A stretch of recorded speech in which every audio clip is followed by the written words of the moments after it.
Fires are still burning around Denali and ravaging the land there. How families who have lost their homes are trying to rebuild. And the fire danger is on the rise with warmer and drier conditions moving in. I'll show you where new alerts were issued just tonight. There was pre-incident contact with the suspect. In northwest Idaho, a suspect is named after 2 firefighters were killed while responding to a fire there. The latest just ahead. And a service member dies in a kayaking incident on the Chena River. What we know so far. You're watching Alaska's news source. As we move into recovery, I think our community is going to surround these folks with resources and help to help them get through this. Hundreds of fires confirmed in Alaska so far this year, and hundreds of thousands of burned acres already reported. Good evening. Tonight, fire danger remains high in areas across Alaska. The Denali borough is one of the regions trying to pick up the pieces as fires continue to burn nearby. We talked to some of those who've lost their homes, but first, Chief Meteorologist Melissa Fry is tracking conditions within the Denali borough and has an update from the mayor tonight. Yeah, John and Gustin, wildfires have burned at least 18 structures within the Denali borough, 6 of them people's primary homes. That's according to the borough mayor. The St. George and Bear Creek fires continue to burn while fire crews work to protect structures at risk. The borough is connecting those who lost their homes with the Red Cross and individual assistance programs. Mayor Chris Knowles said local and state disaster declarations have made that process easier. While some evacuation levels have been downgraded, Knowles says the Bear Creek and June Creek subdivisions are still at risk. We're not showing any containment on the fire. That doesn't really accurately reflect the amount of work that's been done and continues to be done to try to get this. It is a full containment fire, and so we'll look for that containment number to go up as time goes on. Now, people in this area are advised to follow that Ready, Set, Go program in order to be prepared for these fast-moving wildfires. That does include clearing your home of any combustible materials, having a go bag, and leaving your home when an evacuation order is given. Now, I want to show you the latest conditions of these fires, those fire perimeters, again, continuing to grow. We'll pull up those weather graphics and show you the latest. Again, starting with the Bear Creek fire, again, burning right along the Parks Highway. You can see here now at 27,000 acres, nearly 28,000. Evacuations continue right here along the Parks Highway. This is between mileposts 260 and 276. Also, down to the Nelchina Glacier fire. This grew about 1,000 acres over the weekend. Dryers are asked to use caution. Also, they're right along the Glen Highway between mileposts 126 and 138. Again, fortunately, still pretty far from that highway at this point, but they're keeping a close eye on that. Also, the Himalaya Road fire. This is one where we do still have widespread ready and set evacuation notices that are in effect right here along the Elliott Highway, and then also extending all the way to the Stees Highway. So in this area, really important that you're paying close attention to those local officials. And just looking at those fire numbers, again, already nearly 345,000 acres have burned, 191 active fire burning tonight. We do have 4 new fires in just the past 24 hours, and 27 of those are staff. So we do have that fire weather watch still in effect for the interior, actually really kicking in on Wednesday. That is when we're going to see those temperatures continue to climb, seeing those winds picking up and relative humidity levels beginning to drop. So that fire danger will be increasing this week.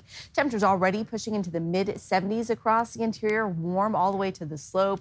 We do have rain on the western side of the state, but it is going to stay on the west side. Back into the mid-60s in Anchorage tomorrow, low 80s in Fairbanks. And I'll have a closer look at that extended forecast here in a few minutes. All right, some tough conditions. Thank you, Melissa. These fires leaving several families devastated, trying to figure out what's next. Today, I spoke with 2 families in the Denali borough who had to evacuate. A home built on the foundation of a father's love, now in ashes. Sam is a very calm, independent guy. Anna Marie Williams introduced me to her uncle, Sam Bretches. He's very serene, level-headed, cool, calm, and collected. And so that's why it was when he said he was moving to Alaska, we were like, yeah, of course you are. That's just so Sam. Uncle Sam is an Army veteran. He wanted peace and quiet in the backcountry. But I tell you what, that little girl of his, Heidi, he would do anything for her. That they are like this. And so he's became her eyes and she's become his muscle, essentially, with how weak he is. His daughter Heidi lived on the property with him in a cabin he built by hand. Heidi, now legally blind, and Sam battling colon cancer. He would do absolutely anything he could for anybody. And Heidi's the same way because she saw her dad be that way. And so this is just so unfortunate that they finally got to a place where they built literally from the ground up, built their own home. You know, they had became completely self-sustainable. Their peaceful life shattered. Sam and Heidi airlifted off the property in the nick of time, now planning to rebuild. In the same area, June Creek subdivision down by Healy. The Knowles family suffered their own tragedy. Everything's gone. Laura Knowles raised 9 kids on this property in the June Creek subdivision. Her 4 youngest were living in an addition built off a school bus. The addition is completely gone. The bus, everything inside is completely gone. The windows all broke out of it. I had a truck and a van that was on the property. It's all gone. My sheds are all gone. They're a resilient bunch, she says, but it's hard. They're hanging in there. They're realizing things that they've lost that they can't get back. It's not easy. Both families are planning to make do for now and rebuild together. We feel very blessed that we all made it out. And we're all together. And Augusta McDonald, Alaska's news source. So that young family, the Knowles family, they were camping actually when the fire came through. So they are camping now near Fairbanks where they have some family. And then the Bretches family, father and daughter, are currently staying in a friend's cabin. So we've got information on our website on how you can help everyone affected by the Bear Creek fire. Heartbreaking stories. Well, Anchorage firefighters did head up north after getting a call for help from the state. A crew of 7 is now back in the city after spending 6 days fighting the Bear Creek fire last week, mostly working to protect homes and other structures. They were super grateful and helping each other out and also helping us out with the suppression efforts. Kind people, gracious people, resilient people. So it was really nice to be having an opportunity to actually go and serve folks like that and do the best we can to support their community. I cannot fathom why anyone would commit such a heinous act. 2 firefighters identified as Kootenai County Fire and Rescue Chief Frank Harwood and Coeur d'Alene Fire Department Battalion Chief John Morrison by fire officials were slain while responding to a brush fire in Idaho over the weekend. A 20-year-old is believed to have fatally shot the 2 and wounded a 3rd after authorities say he intentionally set a brush fire in Idaho before opening fire. Now, that's according to the Kootenai County Sheriff Bob Norris, who named Wes Val Rowley as the suspect in the case. His body was found with a gun in the area of the blaze in Canfield Mountain near Coeur d'Alene after almost 6 hours after the shooting began. And the body of a kayaker who drowned in the Chena River was found over the weekend. And as family reflect on the life of Staff Sergeant Christian Diaz, the Fairbanks Police Department is also reminding everyone that being on the water without safety gear can prove fatal. Diaz was a 24-year-old stationed at Kunsan Air Base in South Korea. He was in Fairbanks for the latest red flag exercise happening at Eelson. The authorities say Diaz and some friends were kayaking the Chena River when Diaz flipped and did not resurface. He was also not wearing a life jacket. FPD says that if you're not wearing a personal flotation device while on the water, your risk goes up and chances of a rescue or recovery go down drastically. Tonight on the Late Edition, we'll hear more about Diaz and his service. In a South Central drug trafficking case, Alaska State Troopers and Wasilla Police say they've seized about 450 doses of fentanyl and 80 doses of powdered heroin. According to charging documents, officers conducted a search of a black GMC Sierra near the Old Glen exit on the Glen Highway last week. During the search, a K-9 officer found the suspected drugs. Driver Konstantinos Lambernakis and passenger Orion Seal, both from Wasilla, now face charges, including but not limited to 2 counts of misconduct involving a controlled substance in the 2nd degree. As of last check, Lambernakis has been released on bond while Seal remains in custody.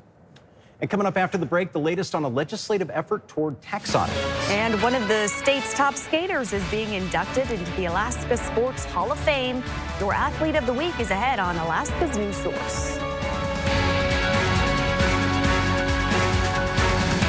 Some state lawmakers are planning subpoenas over Governor Dunleavy's veto of a bill about oil tax information. Our political reporter, Will Courtney, was the only journalist at that Anchorage hearing today, and he updates us now. Will. Yeah, John, Augusta, news of the subpoenas came hours after lawmakers went into a closed-door executive session. Many upset over the governor's veto this month. Supporters say that bill would release important information on oil tax audits and see if the governor's administration is accepting oil tax settlements some felt were far below their value. The governor said the bill was unconstitutional, arguing it allowed lawmakers to have the ability to call what they called were sweeping mandates without guidance or limitation. Lawmakers say they plan to now use these subpoenas to get those answers from the legislative auditor, Chris Curtis. So the subpoenas are to request information and compliance with the legislative auditor in her directive to do the annual audit of state finance. It is a constitutional requirement she has. Both the auditor and the governor's office have not responded to requests for comment. The committee chair, Gray Jackson, did not tell me who would be subpoenaed, and the committee also okayed using $50,000 to pay for the process. Will Courtney, Alaska's News Source. All right, Will, thanks so much. And we want to take a moment to correct some of our reporting from last Friday on what's called the Universal Service Fund.